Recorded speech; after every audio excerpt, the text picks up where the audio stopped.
di Amerika ini orang aneh itu beneran ada di mana-mana.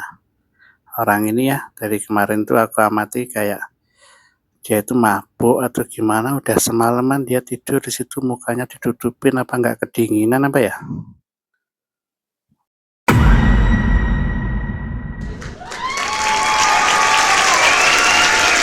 Selamat datang di podcast sambil melukis. Oke, hari ini agak spesial karena saya tidak ngobrol sendiri. Saya akan ditemani oleh seseorang yang biasanya menemani saya. Kali ini saya mau ajak dia untuk ngobrolin tentang kenapa kita ke Amerika. Itu kebetulan nih lagi siap-siap. Oke, di sebelah saya ini ada orang yang menginisiasi, memprakarsai, dan dan bertanggung jawab atas perpindahan kita semua ke Amerika. Ya, selamat datang Ibu Yohana. Terima kasih. Kok kayaknya tanggung jawabnya besar sekali. Oh iya dong. Mengubah hidup orang lain. Iya. Oke, ini orang-orang ini perlu tahu nih. Alasan utama pindah ke Amerika ini karena saya mau kuliah lagi di usia yang menjelang 40 ini. Oke. Dan kuliahnya? Saya di sini belajar classical Chinese medicine. Iya, disinilah letak kunci anehnya ya. Classical Chinese medicine, tapi ambilnya di Amerika, di Portland. Ya, ini coba kita daripada banyak yang bertanya ini biar dijelaskan sendiri kenapa ambil classical Chinese medicine-nya di Amerika. Coba dong, tolong dijelaskan. Maksudnya kok bukan di Cina kok gitu bukan ya? Di Cina, iya. Atau di Taiwan. Jadi gini, kalau melihat sejarah Chinese medicine, kan Chinese medicine itu udah berawal dari kira-kira 3000 tahun yang lalu. Dan teori-teori itu berkembang, berubah, ditulis kembali selama beribu-ribu tahun itu. Nah, tiba-tiba nih di tahun 1950-an ada yang namanya Cultural Revolution di Cina. Nah, salah satu yang direvolusi pada saat itu adalah sistem kesehatan. Pemimpinnya pada saat itu menginginkan bahwa sistem kesehatan di Cina itu setara dengan Western medicine. Jadi, pengetahuan Chinese medicine yang sudah ada beribu-ribu tahun itu istilahnya disimplifikasi supaya bisa dijelaskan ke Western medicine gitu. Karena mereka merasa kalau hal ini nggak bisa dijelaskan secara saintifik, mereka merasa inferior gitu. Nah, tahun 1950-an itu diberilah nama TCM yang kita sering dengar sekarang, Traditional Chinese Medicine. Nah, setelah ada pembentukan Traditional Chinese Medicine, banyak sekali ilmu-ilmu yang istilahnya klasik ini ya, nggak boleh diajarin lagi di seluruh Cina. Oh, loh, kenapa? Karena yang ilmu yang klasik ini mereka merasa belum bisa dijelaskan secara saintifik. Atau lebih tepatnya mungkin tidak sesuai dengan pandangan politik pemerintah saat itu kan? Iya. Oke. Begitu. Nah, jadi para practitioner yang klasik, mereka banyak yang melarikan diri ke Eropa, ke Amerika, ke Taiwan, dan ada juga beberapa yang ke Vietnam. Nah, ada salah satu guru nih di China, dia waktu itu ngobatin orang Jerman yang lagi ada di China post operasi cancer. Nah, karena si guru ini nih pengetahuannya banyak sekali, tapi dia merasa tidak boleh mengajarkan pengetahuan yang klasik itu di China kepada orang China. Jadi dia mengajarkan pengetahuan ini ke orang Jerman ini yang lagi diterapi sama dia. Iya, iya, iya. Nah, si orang Jerman ini, Dr. Heiner Frohoff, dia ke Amerika, lalu dia buka sekolah Classical Chinese Medicine ini di Portland, di mana sekarang saya belajar. Iya, ya kalau sebenarnya kalau konteks itu sih aku setuju dan mendukung ya. Kalau misalnya gini nih, kalau aku tuh mau pengen belajar gitar itu ya tidak perlu belajar kepada gurunya Steve Vai atau Axl Rose gitu ya. Karena kan muridnya selalu bisa mengembangkan lebih daripada gurunya. Jadi kalau belajar Chinese medicine ya memang seharusnya tidak ke Cina, karena kalau kita ke sana nanti malah kita belajar budaya Cina atau whatever lah. Tapi aku rasa sih Amerika memang negara yang pinter menjual dan mengembangkan apapun. Nah, itu juga benar sekali karena ada banyak sekali sistem acupuncture. Seperti contohnya Master Tung, itu lumayan terkenal. Dia sebenarnya mulai di Taiwan. Tapi waktu di Taiwan itu ya biasa-biasa aja. Ketika dia diundang untuk mengajar dan memberi seminar di California, tiba-tiba langsung booming itu. Ini kan sistem. Ini kayak kasus yoga kan. Yoga di India itu kan ya umum aja, kayak orang apa ya, kayak orang ya daily life lah ya. Daily life gitu. Tapi giliran yoga masuk Amerika, wah jadi tren sekali ya. Ya itulah penjelasannya ya kenapa kita di Amerika ya. Nah,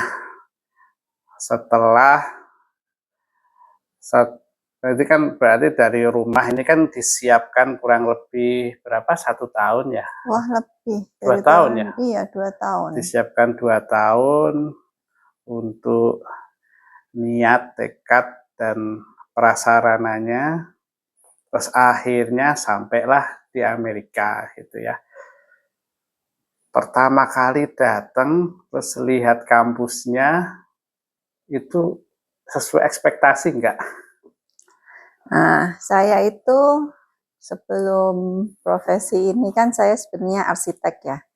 Jadi saya lumayan sensitif terhadap tampilan estetik bangunan dan ruang gitu.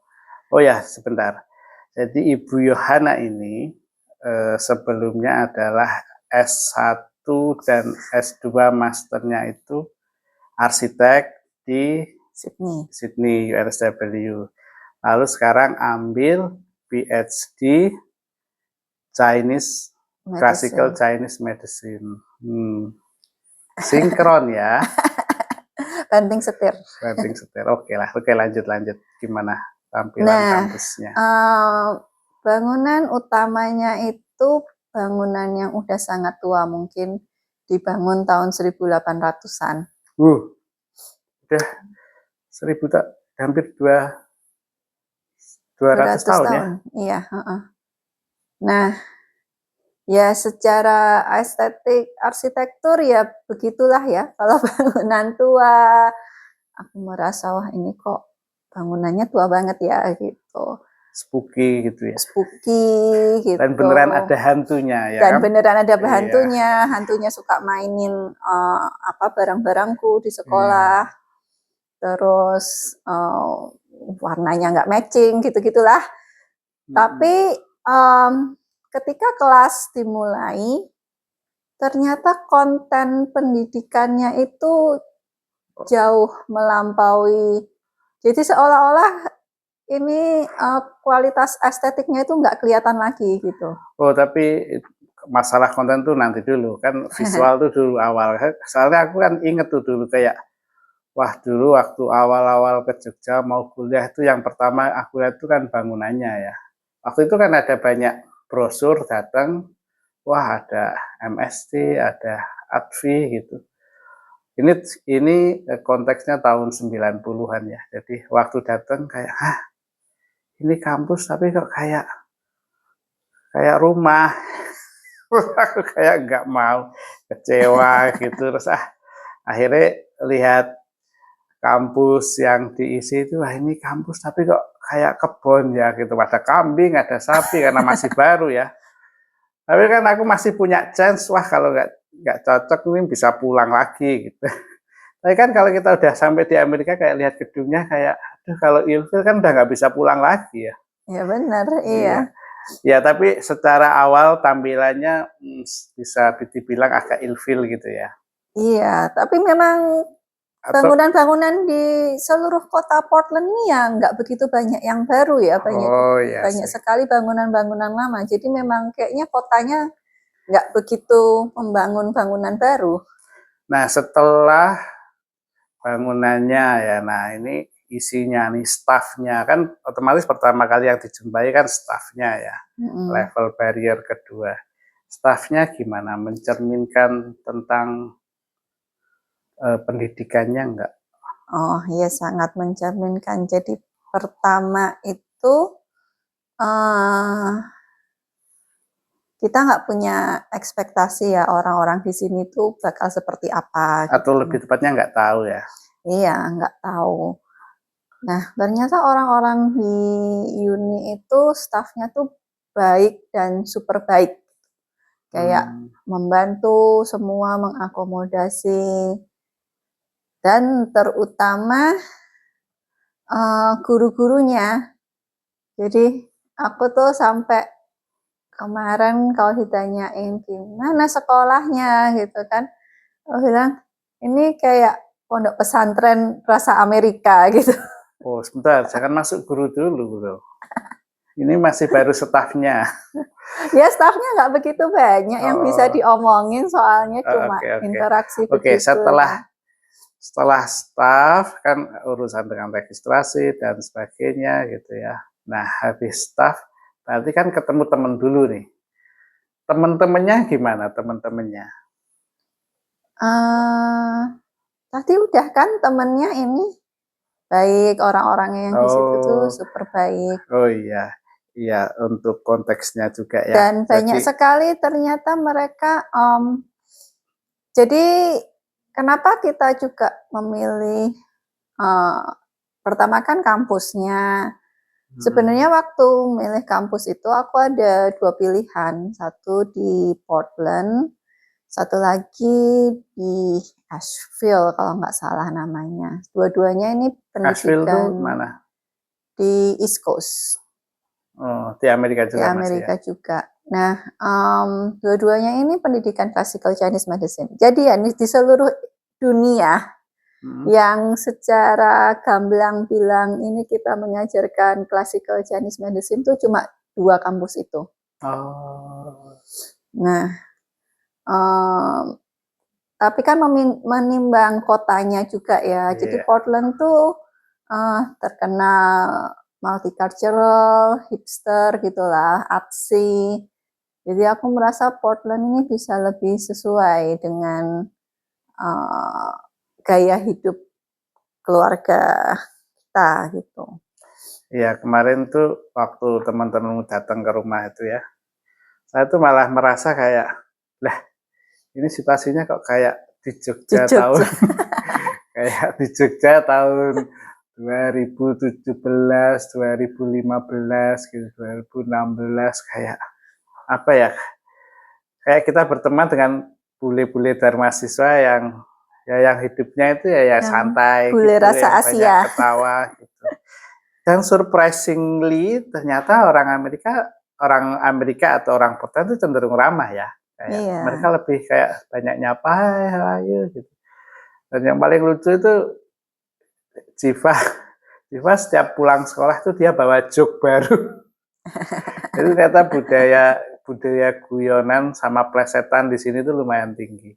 Ini mirip Jogja lah ya.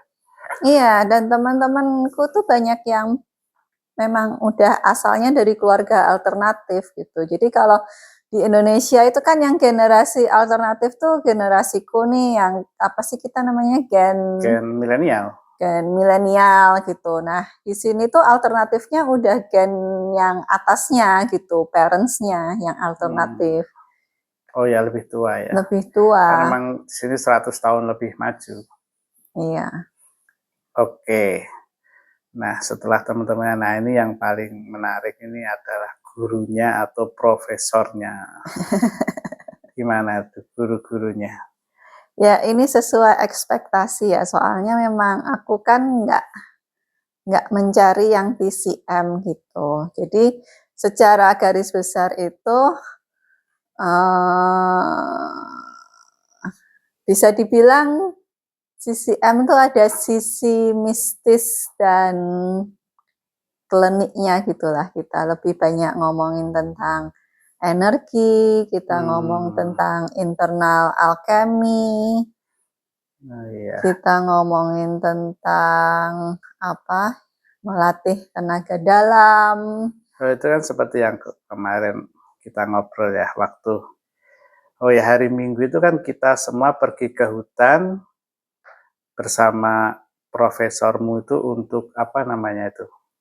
Nature's Walk. Nature's Walk. Nah, itu kan sepulangnya itu kan aku mereview atau apa kayak ini tuh gurumu atau profesormu itu kalau di Jawa ini tuh klenek gitu. Jadi kayak dia bagaimana di awal tuh mengsukses keyakinan gitu. Terus berusaha memberi bumbu-bumbu, mencoba memberi informasi melalui rasa. Cuman bedanya kalau dia atau karena dia bule dan dia profesor tuh yang menyampaikan tuh rasanya kayak ini sains gitu. Tapi kalau di Jawa sebenarnya wah ini klenek gitu ya. Tapi sih bedanya yang paling membedakan itu kalau di Jawa itu mencoba memasukkan informasi itu menjadi suatu keyakinan, kalau di sini ada memberi jarak gitu, kayak ini ya informasi gitu, ini pengetahuan, terus jangan sampai kita tidak bisa masuk terlalu dalam, harus memberi jarak, sisi penasaran atau sisi apa ya, sisi pingin tahunya biar tetap ada. Ya itu menarik sih. Profesornya menarik sih. Profesornya itu mirip apa? Gitu. Dumbledore yang di Harry Potter ya enggak iya, sih?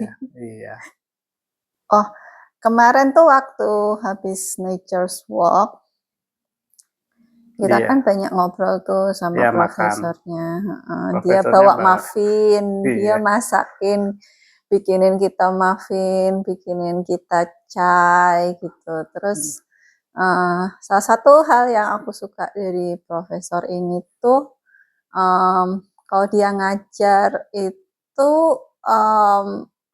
banyak hal sangat teknikal dan jelas gitu, terstruktur, tapi konsepnya tuh spiritual gitu. Jadi aku merasa wah cocok ini approach-nya gitu. Jadi kita tuh wah bisa ngobrol macam-macam tuh sama Profesor Ken Glowacki. Nah, waktu kita mau pulang tuh kayaknya dia juga ngobrol sama kamu ya? Iya. Dia nanya apa sih ke kamu? Ya dia ngomong-ngomong tapi aku gak begitu mudeng jadi ya. Ya dia bilang kayak you so calm apa gitu. You're so calm. Oh iya. Terus kayak let's make something together atau apa gitu. Iya itu, aku juga heran secara maksudnya melihat keklinikannya dia tuh dia mau do something together apa ya? Iya kan dia tahu aku tuh klinik, jadi dia mungkin merasakan mungkin itu. dia merasa ini teman klinik gitu ya? Ya bisa jadi begitu kira-kira. Ya tapi ya selama perjalanan kan aku diem aja nggak ngomong karena aku merasa kita kan orang luar ya, aku kan lebih kayak menikmati aja, lihat jamur, moto jamur gitu, lihat daun. Sebenarnya aku diem juga itu karena nahan pipis, dingin sekali dan kebelet pipis. Sementara mau pipis tuh kan nggak enak karena ada banyak orang lari trail itu ya kayaknya tuh. Iya, it's a public track gitu. Oke. Jadi sebelum nanti kita mulai masuk ke pelajaran-pelajarannya, tapi kayaknya untuk pelajarannya kita tunda ya untuk next episode kayaknya karena udah mulai hampir setengah jam. Kita jangan lama-lama lah, orang podcast pemula masa ngomongnya banyak, emang ada yang mau dengerin ya kan? Gitu deh. Oke, terima kasih Ibu Yohana, silahkan lanjut masak. Nah, begitulah tadi obrolan kita dengan penggagas dan pemrakarsa tentang perpindahan kita semua ke Amerika. Mungkin di next episode kita masih juga akan ngobrolin tentang pelajaran-pelajaran apa aja yang ada di sini yang dia ambil. Nah, tapi lain waktu ya. Oke. Ini lukisannya juga masih belum selesai, jadi aku belum bisa ngasih lihat utuhnya. Oh ya, ini rencananya akan dipamerkan di sini bulan Desember karena saya tergabung di Oregon Artist Community atau Oregon Art Community gitu. Ya, beruntung sekali saya di sini pas langsung dapat momen, jadi bisa ada kesempatan untuk mempertunjukkan karya-karya saya. Oke, sampai di sini dulu, kita lanjut obrolannya di episode selanjutnya. Thank you.